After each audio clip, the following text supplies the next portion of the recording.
Welcome back, students. This is Chapter 9, Part 2, Number the Stars. Why are you lying?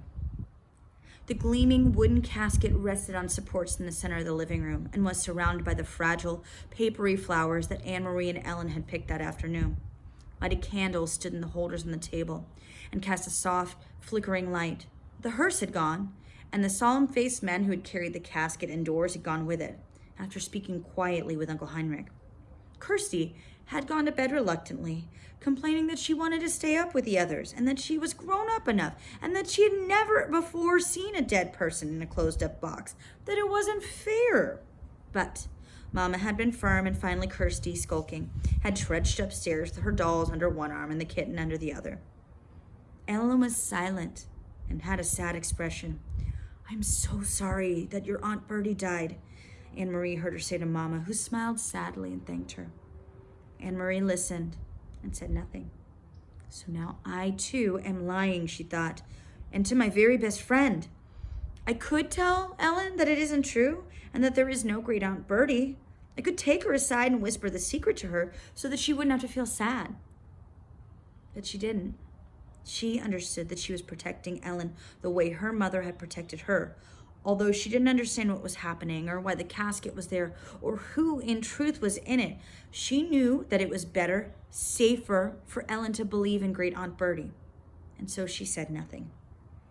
Other people came as the night sky grew darker. A man and a woman, both of them dressed in dark clothing, the woman carrying a sleeping baby, appeared at the door, and Uncle Heinrich gestured them inside. They nodded to Mama and to the girls. They went, following Uncle Heinrich, to the living room and sat down quietly. "Friends of great Aunt Bertie," Mama said quietly in response to Anne-Marie's questioning look. Anne-Marie knew that Mama was lying again, and she could see that Mama understood that she knew. They looked at each other for a long time and said nothing. In that moment, with that look, they became equals. From the living room came the sound of a sleepy baby's brief wail. Anne-Marie glanced through the door and saw a woman open her blouse and begin to nurse the infant, who quieted. Another man arrived, an old man, bearded. Quietly, he went to the living room and sat down, saying nothing to the others, who only glanced at him.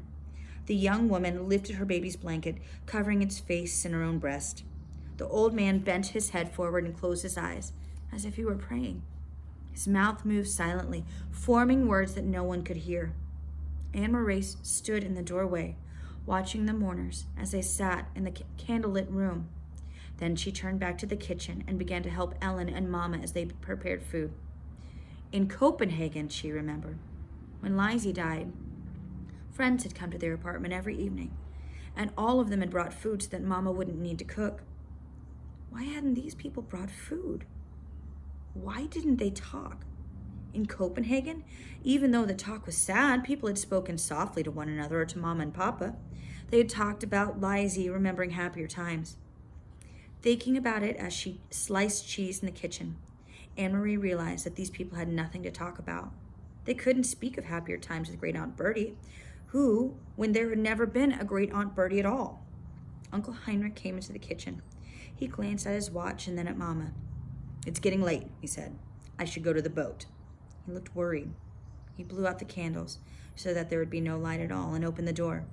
He stared beyond the gnarled apple tree into the darkness. "Good. Here they come," he said in a low, relieved voice. "Ellen, come with me." Ellen looked questioningly toward Mama, who nodded. "Go with Heinrich," she said. Anne-Marie watched, still holding the wedge of cheese firm in her hand, as Ellen followed Uncle Heinrich into the yard. She could hear a sharp, low cry from Ellen, and then the sound of voices speaking softly. In a moment, Uncle Heinrich returned. Behind him was Peter Nielsen. Tonight, Peter went first to Mama and hugged her. Then he hugged Anne-Marie and kissed her on the cheek, but he said nothing.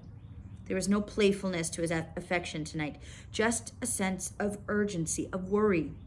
He went immediately to the living room, looked around, and nodded at the silent people there. Ellen was still outside, but in a moment, the door opened and she returned, held tightly like a little girl, her bare legs dangling against her father's chest. Her mother was beside them. So now we know that something about this funeral has something to do with Ellen and her parents.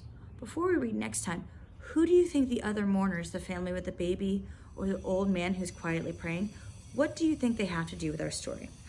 All right, kids, we'll see you next time.